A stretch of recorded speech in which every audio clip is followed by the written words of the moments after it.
31절부터 마지막 절까지입니다. 교독합니다. 이날은 예배일이라 유대인들은 그 안식일이 큰 날이므로 그 안식일의 시체들을 십자가에 두지 아니하려 하여 빌라도에게 그들의 다리를 꺾어 시체를 치워달라 하니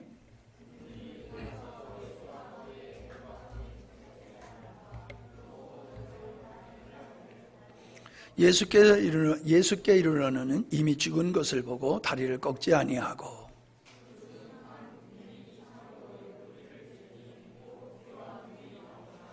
이를 본 자가 증거하였으니 그 증거가 참이라. 저가 자기의 말하는 것이 참인 줄 알고 너희로 믿게 하려 함이니라.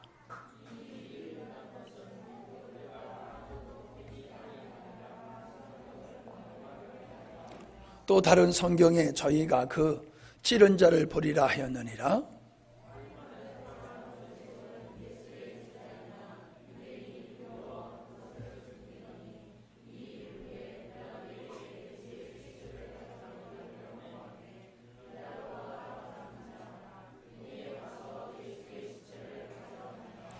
일찍 예수께 밤에 나왔던 니고데모도 몰약과 침향 섞은 것 100근쯤 가지고 온지라.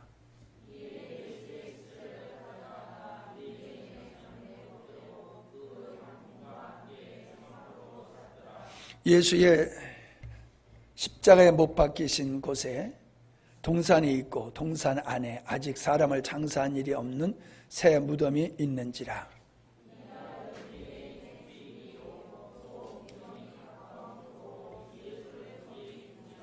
아멘.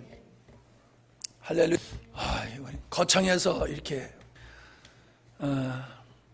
항상 서울 사역을 하면은 아주 많이 힘들어요. 가서 호되게 아주 그냥 사역을 하다 보니까 많이 힘드는데 그래도 참 열매가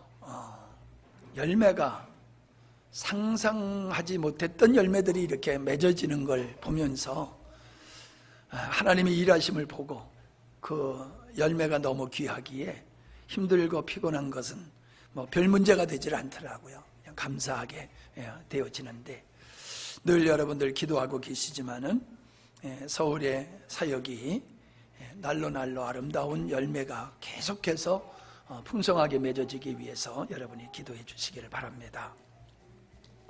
자, 오늘 말씀 보면은 예수님이 십자가에 이제 달리시고 장사하게 되어지는 그 과정이 기록되어 있습니다. 그냥 쓱 읽어보면은 별 은혜가 될 만한 게 없어요. 그냥 이렇게 읽어보면 괜찮아.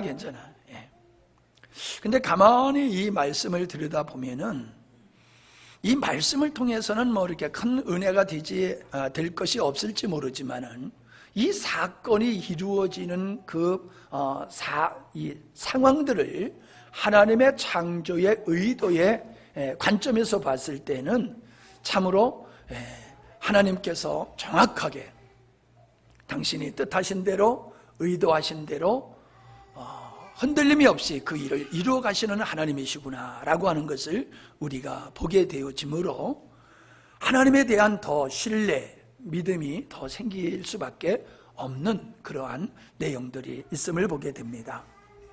자, 뼈가 꺾이지 않았다. 이거는 쉽게 얘기하면은 이제 확인 사살? 이제 그런 식이지요. 사형을 집행하면서 이 사람이 진짜 죽었는지 안 죽었는지를 확인하게 되어지는 일이 있는데 지금도 그렇잖아요. 그래서 의사들이 가가지고 사망했는지 사망하지 않은지를 마지막에 점검을 하잖아요. 그와 같이 이 십자가에 못 박아서 죄수들을 사형 선고를 할 때도 그렇게 했다고 그래요.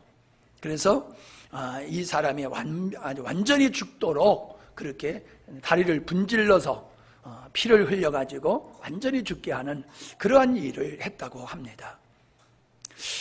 그런데 두 사람은 안 죽었어요. 두 사람은 아직 안 죽었어요. 그러니까 다리를 분질러서 이제 죽게 합니다. 근데 예수님한테 왔더니 예수님은 이미 운명을 하셨어요.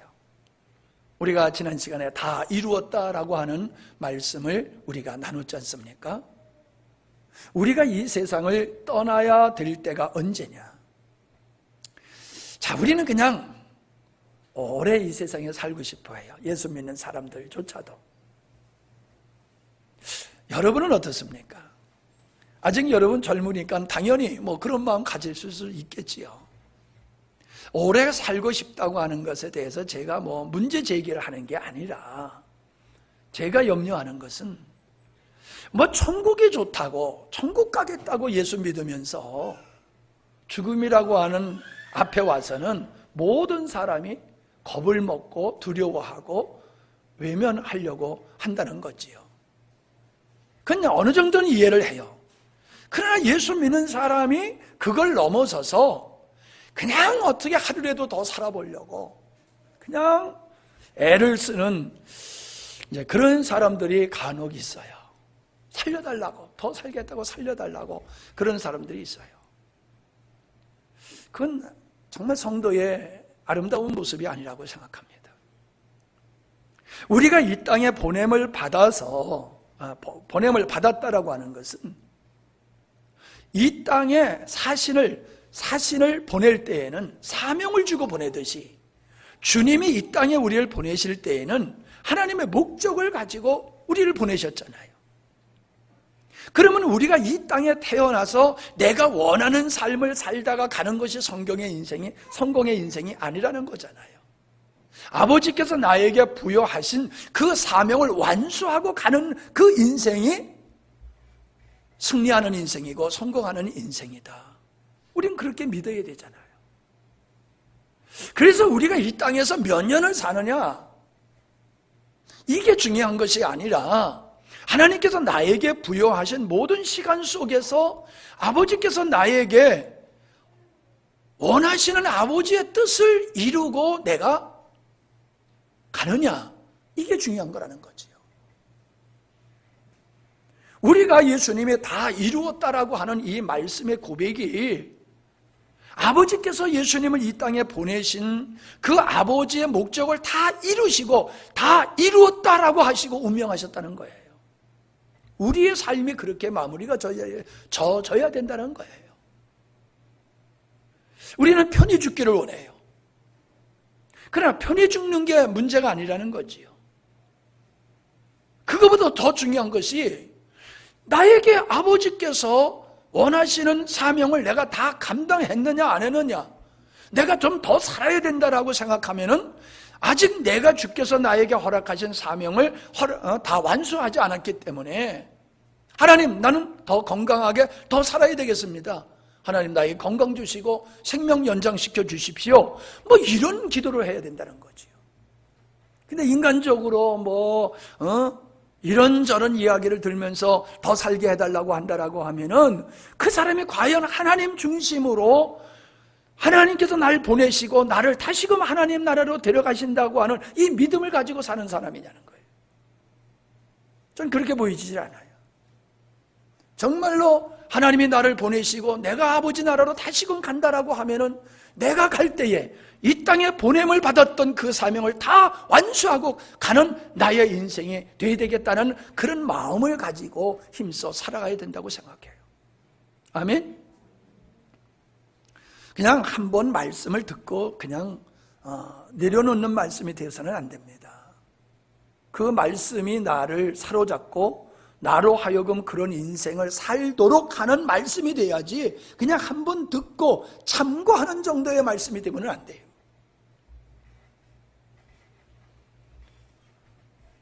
아쉬움이 있다고 하면 하나님, 내가 아직 주어진 사명을 감당하지 못하고 할아버지 앞에 간다는 게 너무 아쉽습니다. 이 고백을 해야지요. 젊은 나이에 아직 내가 이 젊은 나이에 아버지 앞에 간다는 것이 너무나 안타깝습니다 하면 안 된다는 거예요. 예수님께서는 당신의 사명을 다 완성하시고 가셨어요. 그래서 죽은 것을 보시고 운명한 것을 보시고 다리를 꺾지 않았지요. 그냥 다리를 꺾지 않고 있으면 그만인데 여기 보니까는 군병이 창을 가지고 예수님의 옆구리를 찌르게 되어집니다. 그랬더니 물과 피와 물이 나오잖아요. 이것은 예수님의 십자가에서 너무나 큰 고통을 당하셔서 심장이 터져가지고 예수님이 운명하셨다고 하고 그렇게들 과학적으로 말씀들을 하더라고요. 그게 맞는지 틀린지 난 모르겠지만 하여간에 과학적으로 그렇다고 하는 글을 제가 읽어봤습니다. 어떻든지 간에 예수님이 죽으심을 확인하는 것을 죽도록 이 다리를 부르짖는 게 아니라 옆구리를 찔러가지고 그것을 확인하는 것으로 군병이 자기의 의무를 감당한 모습을 보게 되죠. 그리고요 35절에 보니까는 이를 본 자가 증거했다. 예수의 죽으심을 증거했다. 예수님이 확실히 죽었다는 거예요. 사람들은 예수님이 죽었다는 것을 안 믿어요. 어떤 사람들은 그냥 까무러쳤다, 기절했다. 기절했는데 죽은 줄 알고 무덤 속에 집어넣었더니 이제 깨어났다, 뭐 이렇게 이야기하면서 예수님의 죽으심과 부활을 부정하는 사람도 있어요. 그러나 여기서는 분명하게 예수님의 죽은 것이 참이다, 진짜로 죽었다, 운명하셨다, 그러한 이야기를 하고 있음을 보게 되어집니다. 자, 근데 이 지금 제가 여러분에게 드린 말씀보다도 지금 드리려고 하는 말씀이 더 중요한 거예요. 예수님이 다리가 꺾이지 않는다라고 하는 것은 이미 시편에 그게 기록되어 있어요. 예수님이 죽으실 적에 다리가 꺾이지 않는다. 의인은 고난이 많으나 여호와께서 그의 모든 고난에서 건지시는도다. 그의 모든 뼈를 보호하시며 그 중에서 하나도 꺾이지 아니하도다. 의인이 죽을 때에 뼈가 꺾이지 않는다, 부러뜨림을 당하지 않는다. 그래서 예수님이 죽으실 때에 강도들은 다리를 분지르지만 예수님은 다리가 부러지지 않을 것을 예언했다는 거지. 근데 더 중요한 것은 뭐냐 하면은 출애굽기에 보면은 여호와께서 모세와 아론에게 이르시되 유월절 규례는 이러하니라. 이방 사람은 먹지 못할 것이나 각 사람이 돈으로 산 종은 할례를 받은 후에 먹을 것이며 거루인과 타군 품꾼은 먹지 못하리라. 한 집에서 먹되 그 고기를 조금도 집 밖으로 내지 말고 뼈도 꺾지 말지며 이스라엘 회중이 다 이것을 지킬지니라. 유월절을 지킬 때에 양을 잡아 먹으면서 유월절 양을 잡아 먹으면서 유월절을 지켰잖아요. 그때에 그 유래를 말씀하시면서 양의 뼈를 꺾지 말고 잡아 먹어라, 유월절을 지켜라, 이렇게 말씀하셨다는 거예요. 하나님께서는 절기를 예수 그리스도의 구원의 사역에 맞추어서 절기를 미리 하나님께서는 정하시고 나중에 사건들이 일어나게 하셨잖아요. 우리는 이루어진 사건을 기념하는 절기를 우리는 갖지만은 하나님은 이루어질 일에 대한 먼저 절기를 선포하고 나중에 이루어졌다는 거 우리가 잘 알고 있잖아요. 예수님께서 유월절 양에 죽으신 그 유월절 양이 예수님의 죽음을 통해서 유월절로 말미암아 구원받게 된 사건이 예수님의 죽으심을 통해서 우리가 구원받게 될 거다는 그 그림자 모형이라고 하는 걸 우리가 잘 알잖아요. 그런데 그 유월절 양, 예수님의 유월절 양이라고 하는 그 증거가 뭐냐? 뼈를 꺾지 않고 죽임을 당한다는 거예요. 뼈를 꺾지 않고 죽임을 당하는 이 자가 의인이며 이 자가 바로 우리를 구원할 자다라고 하는 것을 하나님께서는 유월절 절기를 행하게 하는 규례를 주시면서 정하셨다라고 하는 거예요. 그대로 이루어졌잖아요. 더 놀라운 것은 유대 병정이 예수님의 옆구리를 찔렀다는 거예요. 그냥 이루어진 사건이니까 그냥 사건을 기록해 놓은 것 같지만은 우리가 창세기를 우리가 공부하면서 깨달은 게 뭐예요? 아담의 옆구리에서 갈빗대를 취해서 하와를 만들었다고 그러는데, 그 아담이 예수 그리스도를 예표하는 것이고 하와가 교회를 예표하는 것이다. 우리는 알고 있잖아요. 옆구리에서, 즉 아담의 갈빗대를 취하신 것 같이 예수 그리스도께서 우리를 위해서 피 흘려 죽으심을 통하여서 우리가 구원받는다라고 하는 그 피 흘리심. 그런데 여기에서는 옆구리를 찔림, 아담이 우리의 모형, 그 모형과 예수 그리스도를 똑같이 일치시키는 그런 역사로 예수님의 옆구리를 찌르게 됐다는 거지요. 너희들이 죄 사함 받는 것은 예수 그리스도의 피 흘림을 통해서다. 하와가 아담의 깊은 잠, 옆구리를 열고 거기서 취한 갈빗대로 하와가 만들어졌듯이 교회는 예수 그리스도께서 십자가에 찔리심을 통하여 피 흘리심을 통하여서 교회가 구원받는 사람들이 만들어지는 거다라고 하는 것을 예언한 그 말씀이 예수님의 십자가의 사건 속에서 그대로 이루어지고 있지 않는 거예요. 자, 이사야서 53장을 우리가 한번 보겠습니다. 이사야서 53장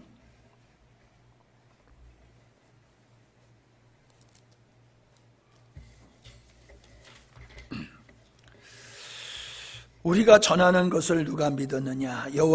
여호와의 팔이 누구에게 나타나느냐?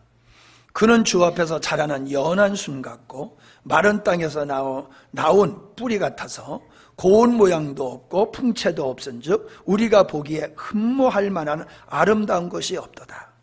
그는 멸시를 받아서 사람들에게 버림받았으며 간고를 많이 겪었으므로 질고를 아는 자라. 마치 사람이 그에게서 얼굴을 가리는 것 같이 멸시를 당하였고 우리도 그를 귀히 여기지 아니하였도다. 그는 실로 우리를 질고를 지고 우리의 슬픔을 당하였거늘 우리가 생각하기에 그는 징벌을 받아서 하나님께 맞으며 고난을 당한다 하였노라. 그가 찔림은 우리의 허물을 위하며 그가 상함은 우리의 죄악 때문이라. 그가 징계를 받음으로 우리가 평화를 누리고 그가 채찍에 맞음으로 우리가 나음을 받았도다. 예수님이 십자가를 지실 때에 그분이 채찍에 맞으심과 그래서 채찍에 맞으시니까 찔림을 통하여서 상함, 이러한 예수님이 어떻게 십자가에서 죽으실 것인가에 대한 그 상황을 그대로 묘사해 놓고 예수님의 찔림은 우리의 허물을 위함이다 라고 말씀하고 있잖아요. 그래서 예수님의 찔림을 통하여 우리가 죄사함 받고 구원을 받았다라고 하는 것은 바로 이 구원받은 자들이 하와와 같은 하나님의 그리스도의 신부된 교회를 말하고 있는 것임을 우리가 보게 되지요. 자, 그러니까 우리는 이 말씀을 보면서 예수님에 대한 예언이 300몇 가지가 된다고 그래요. 구약에 예수님에 대한 예언이. 근데 다른 건 다 고사하고 굵직굵직하게 보면 예수님이 처녀의 몸에서 태어난 것이라든가, 그리고 예수님이 베들레헴에서 태어난 것이라든가, 예수님이 태어날 때에 많은 아이들이 죽게 된 것이라든가, 애굽으로 피난 것이라든가, 그리고 나사렛의 동네에 들어와가지고 돌아오셔서 나사렛에서 살게 된다라고 하는 것과, 예수님께서 십자가에 능력을 행하시는 다 그런 이제 그만두고 예수님의 죽으실 때에 있었던 모든 일, 그리고 여기도 나옵니다만 부자 요셉의 그 무덤에 묻히게 되어지고, 예수님이 죽으실 때 양편의 강도들이, 죄인들이 같이 죽게 되는 것과, 그리고 부자의 몸에, 부자의 무덤, 예비됐던 무덤에 예수님이 묻히게 되는 것, 이것이 구약에 다 예언된 사건이거든요. 그것이 그대로 이루어졌다는 거예요. 이것은 하나님이 의도하신 일을 하나님이 한 점 흐트럼 없이 당신이 의도하시고 계획하신 일을 그대로 이뤄나가신다. 우리가 계획을 한 것을 그대로 실행할 수가 없잖아요. 근데 예수님, 하나님은 당신이 창세전에 의도하신 일을 그리고 선지자를 통하여 예언하신 일을, 그리고 모형으로 행했던 모든 일을 예수 그리스도를 이 땅에 보내시고 그분이 이 땅에 오셔서 아버지께서 의도하신 일을 완벽하게 행하시게 하셨다는 거예요. 예수님이 스스로 아버지 뜻을 이루시는 것만이 아니에요. 우리가 지난번에도 우리가 살펴봤지만은 군병들이 예수님의 옷을 제비 뽑는 일, 그리고 예수님의 옆구리를 찌르는 일, 이런 모든 일들은 그들이 하나님의 뜻을 이루려고 하는 의도를 가지고 한 게 아니라는 거지요. 그냥 한 거예요. 그들은 그 상황 속에서 그냥 했는데 그것이 정확하게 아버지께서 계획하시고 예언하신 말씀대로 그대로 성취되는 대로 쓰임을 받았다는 거예요. 그러면 성경에 기록된 사람들의 삶만 그렇고 우리의 삶은 안 그러냐? 질문해 볼 필요가 있잖아요. 그건 아니잖아요. 불신자들이 스스로 행한 행위가 아버지 뜻을 이루게 됐다고 그랬잖아요. 예수님은 뭐 고사하고 불신자들이 행하는 건데 그것이 아버지 뜻을 정확하게 이루는 도구가 됐다는 거지요. 그렇다라고 하면 믿는 우리들의 삶 속에서 일어나는 모든 일들은 우연히 일어나는 일이 없다는 거예요. 절대로 우연히 일어나는 일이 없다는 거예요. 다시 말씀드립니다. 불신자들이 그냥 한 일이 아버지 뜻을 이루는 일이었다 하면은 믿는 하나님의 자녀된 우리들의 삶 속에서 일어나는 일들은 결코 하나님의 뜻과 무관하지 않다라고 하는 거지요. 그러므로 여러분, 이러한 믿음이 우리에게 있을 때에 우리의 삶 속에서 일어나는 크고 작은 일들에 대해서 그렇게 연연하지 않게 된다는 거예요. 다만 우리는 무엇을 사모하느냐 하면은 아버지, 나의 삶 속에서 어떤 일이 벌어지는 게 중요한 게 아니라 벌어지는 이 일들을 통하여 아버지 뜻이 반드시 이루어지기를 원합니다. 그냥 편안한 나의 인생이 되기를 원합니다가 아니라 비록 하나님, 내가 고난에 처하고 억울한 일을 당하고 답답한 일을 당하고 힘겨운 일을 당한다 할지라도 예수님의 십자가를 지는 일과 같이 그런 일이 나의 인생 속에서 발생한다 할지라도 그것이 아버지의 뜻을 이루는 일을 위한 것이라고 하면은 제가 기꺼이 받아들이겠습니다. 제가 당하는 고난과 힘들고 어려운 일을 통하여서 아버지 뜻이 이루어진다라고 하면은 저는 그 고난의 십자가를 기쁨으로 즐거움으로 지겠습니다. 감사함으로 지겠습니다. 이러한 마음이 우리 성도들이 가져야 될 마음이다. 저는 그렇게 봅니다. 내가 인생을 살아온 인생 속에서 하나님의 은혜를 받았을 때에는 편안할 때가 한 번도 없었어요. 정말로 한 번도 겪기 싫은 그러한 끔찍한 고난과 억울하고 힘든 일을 당했을 때에 그 속에서 하나님의 선하심과 의로우심과 하나님의 그 온전하심을 믿고 믿음으로 꿋꿋이 나갔을 때에 하나님은 고난을 이기게 하셨고 이기는 과정 속에 복음의 비밀을 보게 하시고 깨닫게 하시고 그래서 우리의 선진들이 가졌던 그 모습을 내가 바라보며 나도 그런 모습을 닮아가도록 그렇게 하나님이 인도하셨다는 거지. 우리는 예수를 믿으면 자꾸 모든 일이 형통하는 쪽으로만 가요. 내가 열심히 기도했어. 내가 열심히 헌신했어. 내가 열심히 봉사했어. 그러니까는 내 앞에는 고난이 있으면 안 돼. 항상 편안이 있어야 되고 내가 원하는 것이 다 형통해야 돼. 이게 내가 지금까지 행한 믿음의 열매야. 결정체는 그렇게 와야 돼. 이런 구조로 우리가 믿음의 생활을 하고 있다는 거예요. 그게 기복적인 신앙이지요. 인본주의 신앙이죠, 그게. 바울이 뭐랬습니까? 살든지 죽든지 먹든지 마시든지 내가 지금 사는 나의 어떠한 건 그 중요한 게 아니라는 거예요. 나는 오직 아버지 뜻을, 아버지를 향하여 산다. 세례 요한이 그는 흥하였고 나는 쇠하여 하리라. 내가 쇠하여짐을 통하여 그분이 영광을 받으시고 아버지 뜻이 이루어진다고 하면 나는 얼마든지 쇠하는 자리에 가겠다라고 고백한 것이 세례 요한의 고백이었단 말이죠. 내가 서울 가서 이제 사역을 하면서 하나님께서 큰 은혜를 베푸시는 감동도 있지만요, 참 갑갑한 사람들을 많이 만나봐요. 근데 어떤 사람들이냐면은 스스로 나는 믿음의 생활을 잘하고 있다는 자부심을 가지신 분들이에요. 이분도 이번에도 이제 어떤 분하고 교제를 하는데 그분이 그래요. 내가 열심히 하나님을 남달리 믿었는데 안 믿는 사람들은 그렇게 잘 되는데, 자기들이 원하는 게 그렇게 잘 되는데, 난 이렇게 열심히 믿음의 생활을 했는데도 왜 내가 원하는 것이 안 이루어지느냐, 이게 너무 깝깝하고 힘들다는 거예요. 그러니까 그분이 외형적으로 열심히 있는 믿음의 생활은 그 지향점이 어디 있느냐? 세상 사람들이 추구하는 것과 똑같은 걸 추구한 거예요. 그래서 그들은 그들의 힘으로 그걸 이루었지만 나는 살아계신 하나님을 믿고 내가 그분을 원하는 것을 내가 잘 해드림으로 말미암아 내가 그분을 통하여 내가 원하는 것을 이루겠다, 이런 구조로 신앙생활을 하는 거예요. 아니 그러면 물어봅시다.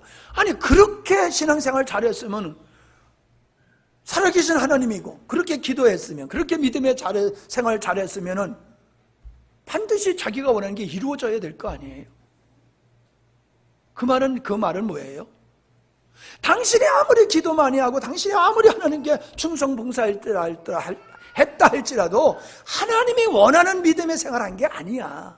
당신이 추구하고 바라본 것이 주님이 아니라 주님을 통해서 당신은 당신의 원함을 이루려고 하는 것이기 때문에 그건 아무리 열심을 냈어도 하나님이 기뻐했던 게 하나도 아니야. 그러니까 아무것도 일어난 게 아니잖아. 헛된 거였잖아. 그게 맞았다라고 하면 하나님은 반드시 역사하셨을 거예요. 근데 그게 하나님이 원치 않는 거니까 하나님은 못 본 척하고 그냥 지나가시는 거잖아요. 그러니까 나는 믿음 없어요, 부족해요, 이런 사람한테는 말하기가 쉬워요. 그래도 내가 뭔가 부족해서 그런가 보지요, 내가 나를 돌아볼 게 뭔가 있는가 보죠, 이런 사람한테는 말하기가 쉬워요.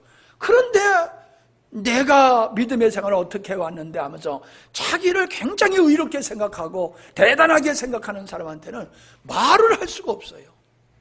어디서부터 어떻게 무슨 말을 해야 될지가 참 막막하고 가슴이 먹먹하는 그런 시간을 보내게 되더라고요. 우리는 분명히 예수님의 이 죽으시는 사건 속에서 하나님의 의도하신 일이 완벽하게 이루어졌다라고 하는 이 사건을 바라보면서 오늘 저와 여러분 앞에서 비록 여러분이 실패하고 낙방하고 어떤 어려움을 당한다 할지라도 그것은 우연히 일어난 일이 아니다. 그래서 우리가 하나님을 믿는다는 것은 하나님의 창조자다, 하나님의 창조주시다, 하나님의 전능하신 분이다, 전지전능하신 분이다, 이거를 믿는 게 아니에요. 우리가 하나님을 믿는다라고 하는 것은 하나님이 창조주시기 때문에 하나님의 주권자시다, 하나님은 주권자시다, 나에 대한 주권자가 하나님이시다. 아멘? 그걸 인정하는 거예요. 그리고 그냥 아버지께서, 주권자이신 아버지께서 원하시는 그 역할, 사명, 이걸 감당하는 게 내 삶이다. 그 역할이 왕자의 역할이든지 거지의 역할이든지 나는 상관없다. 아버지께서 내게 원하시는 그것을 하면 된다. 그런 마음으로 사는 믿음의 생활을 할 때에 환경에 묶이지 아니하고 범사에 감사하며 항상 기뻐할 수 있는 믿음의 삶을 살고, 그런 삶을 통해서 예수 그리스도가 어떤 분인지, 하나님이 어떠한 분인지를 세상에 드러나게 되는 줄로 믿습니다. 아멘? 네. 내가 오늘은 사모님이 이제 지난주 설교를 들으시더라고요. 근데 나는 사모님의 내 설교를 이렇게 듣는 걸 보면은 듣기 싫어서 안 들었어요.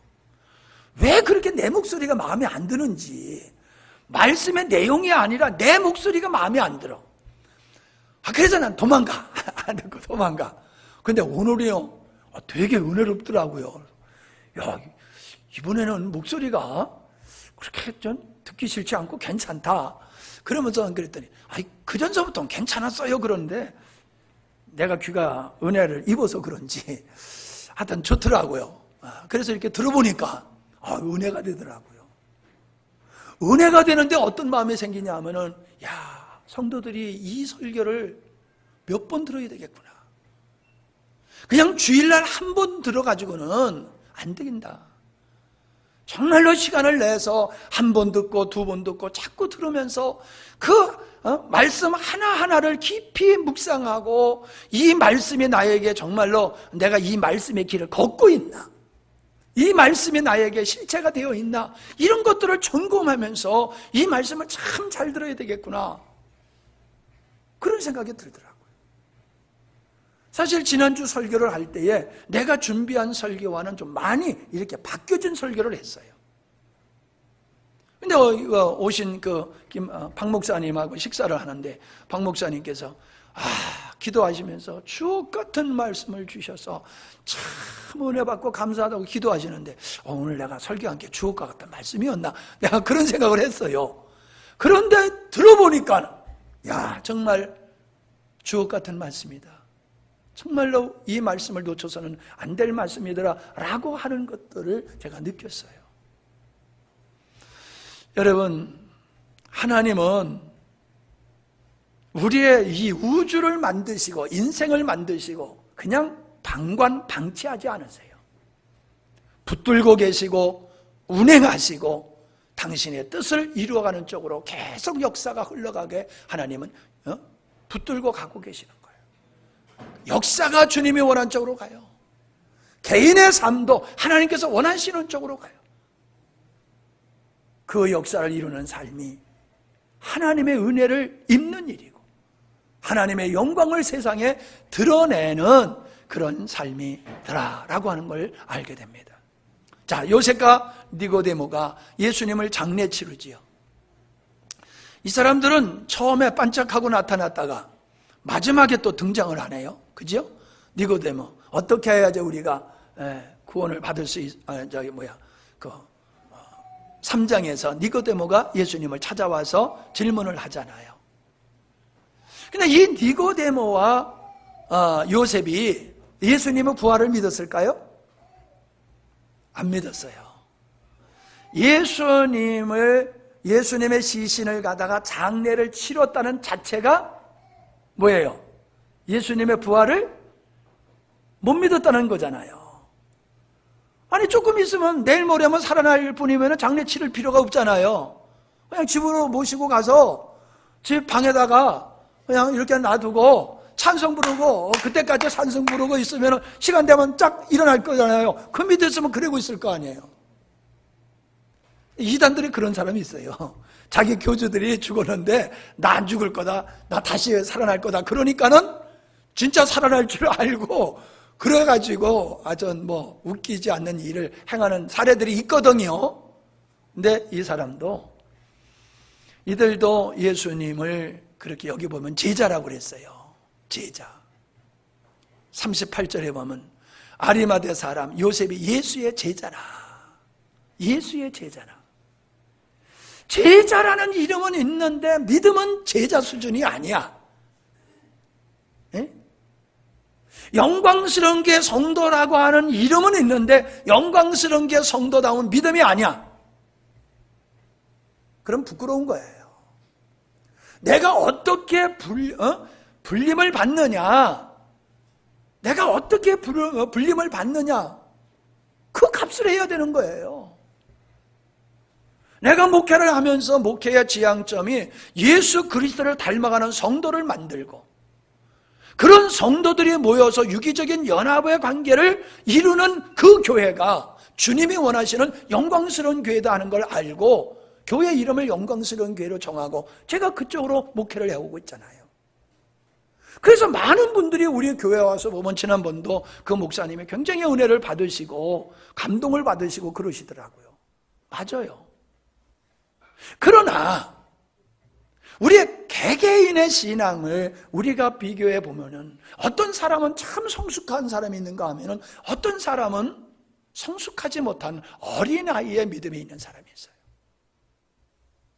신앙생활을 몇 년 했든지 직분이 뭐든지 교회에서 어떤 봉사를 하든지 그게 중요한 게 아니라는 거예요. 그의 모습 속에서 영광스러운 교회를 세울 만한 제목으로 그가 변화되고 성숙되었느냐? 전혀 그렇지 못한 사람도 있어요. 그래서 목사의 마음에 애간장을 태우고 근심과 걱정을 주는 그런 사람이 있어요.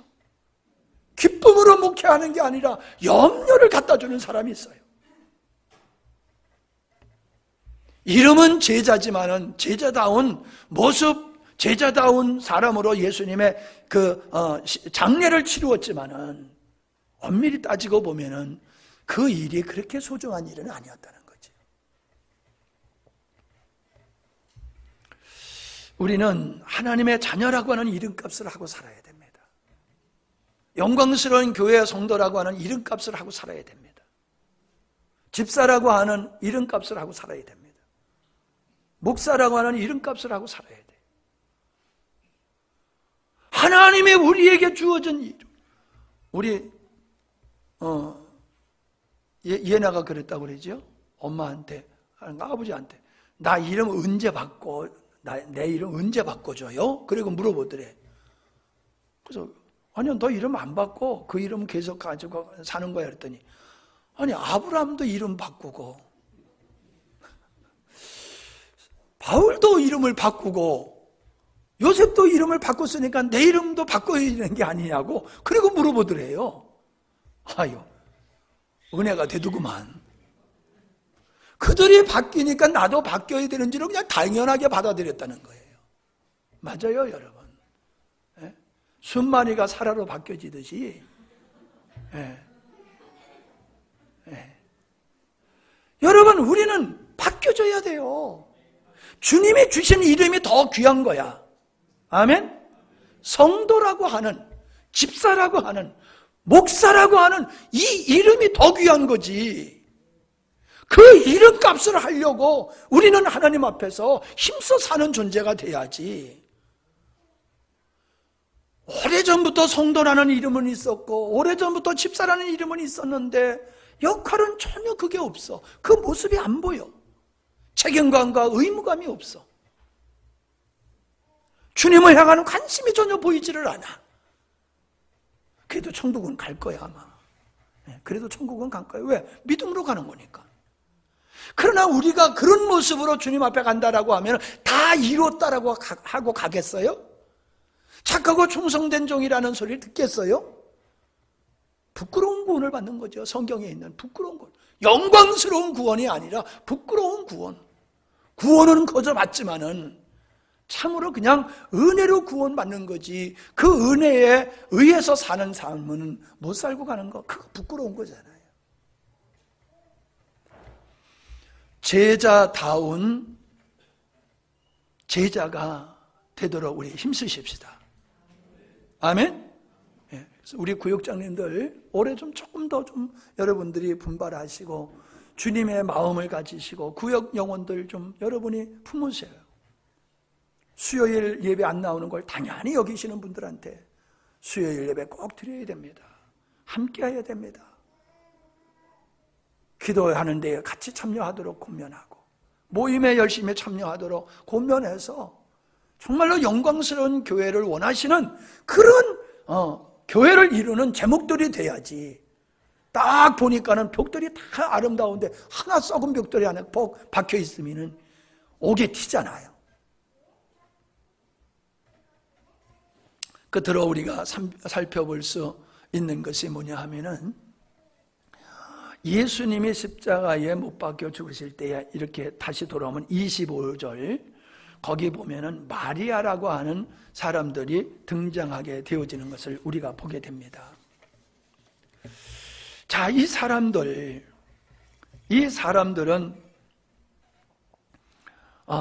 그 마리아라고 하는 이름이 그게 사실은 좋은 이름이 아니에요.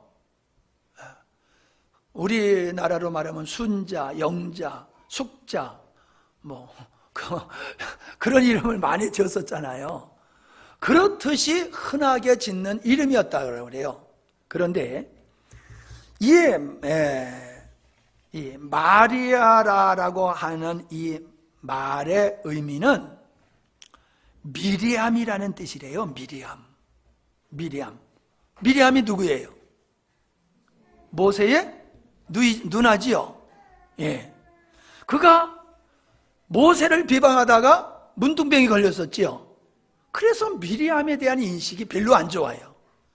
미리암을 바로 궁에 가게 하고 이렇게 엄마하고 연결을 해가지고 모세를 엄마가 다시금 길르도록 한 역사는 알아요. 그리고 얼마나 그가 좋은 누나로서 역할을 했겠어요. 근데 성경에 그런 건 기록이 안 돼 있어요.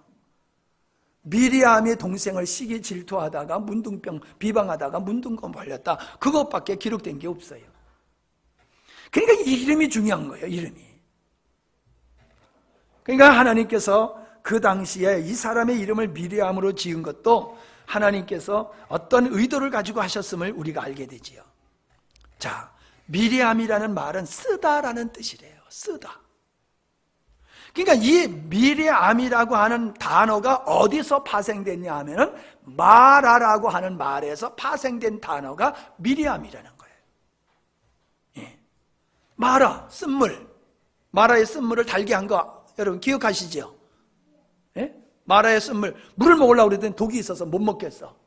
그래서 이스라엘 백성들이 하나님을 원망했을 때에 모세가 나무를 집어서 던지니까는 그 나무가 물에 들어가니까 물이 단물이 돼서 독이 다 해소돼가지고 백성들이 다 먹었잖아요. 그 우물이 마라라는 우물이라는 거예요. 쓰다라고 하는.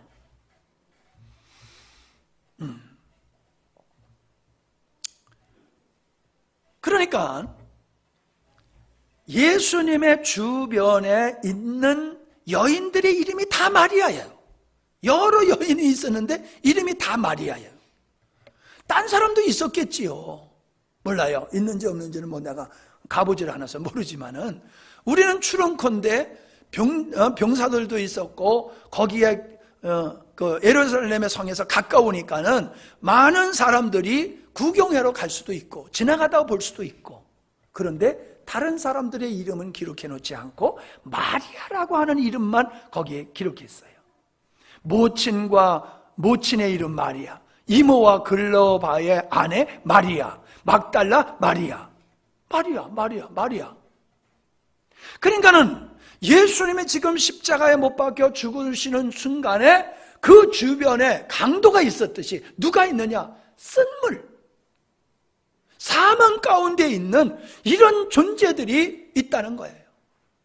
그러니까 예수님께서는 마라의 쓴물에 나무를 딱 던지니까는 그게 단물이 되듯이 이 땅에 마리아와 같은, 미리암과 같은, 마라와 같은 사망의 독에 감염이 돼가지고 다 죽어가는 그들 영혼 속에 예수님이 던져지는 거란 말이에요. 십자가를 지고 던져지는 거예요. 마라의 쓴물에 나무가 들어감으로 단물이 되듯이 예수님이 십자가에 못 박혀 죽으심을 통하여 쓴물인 무리들이 단물로 바뀌어지는 이런 역사가 일어나고 있잖아요. 나오미가 기쁨이라는 뜻이라고 하는 걸 알아요. 나오미가. 근데 나오미가 남편과 아들 둘을 데리고 아람 나라에 가가지고 잘 살려고 하다가 거기서 남편도 죽고 두 아들 다 죽었잖아요. 그래서 결국 둘째 며느리하고만 고향으로 돌아왔을 때에 사람들이 나오미가 돌아왔다 그러니까 야, 나 나오미라고 그러지 마라. 왜? 나는 기쁨을 다 상실한 자야. 자기를 쓴물로 표현하는 거예요. 나는 쓴물이야. 기쁨을 다 상실했어. 즐거움을 다 상실했어. 소망을 다 상실했어. 나는 죽은 자와 같아. 나보고 기쁨이라고 그러지 마라. 그렇게 말하잖아요. 그런데 그 룻이 보아스하고 결혼함으로 말미암아 아이를 낳게 될 때에 이 나오미는 다시금 나오미로 돌아오게 됩니다. 기쁨이 넘치는 나오미로 다시금 돌아와요. 이